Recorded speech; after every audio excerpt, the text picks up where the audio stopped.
امام باقر علیہ السلام فرماتے ہیں کہ حضرت علی اپنے کاموں اور ذمہ داریوں کی تقسیم بندی کے فیصلے کے لیے پیغمبر اکرم کی خدمت میں آ گئے۔ آن حضرت نے اس طرح فیصلہ فرمایا کہ گھر کے اندر کے کام فاطمہ انجام دیں اور گھر سے باہر کے کام علی۔ اگر ہم امام خمینی کی سیرت کو دیکھیں تو امام خمینی کی بہو محترمہ فاطمہ طباطبائی بیان کرتی ہیں کہ امام خمینی کی اہلیہ کہتی تھیں کہ راتوں میں بچے بہت زیادہ روتے تھے اور صبح تک بیدار رہتے تھے، اس لیے امام خمینی نے رات کو حصوں میں تقسیم کر دیا تھا۔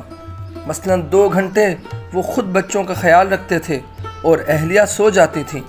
اور 2 گھنٹے وہ خود آرام کرتے اور اہلیہ بچوں کا خیال رکھتی تھی۔ امام خمینی کی اولاد بھی کہتی ہے کہ امام ان کے ساتھ کھیلتے تھے، یعنی درس ختم ہو جانے کے بعد کچھ وقت بچوں کے ساتھ کھیل کے لیے مخصوص قرار دیتے تاکہ بچوں کی تربیت میں اہلیہ کے معاون و مددگار بن جائیں۔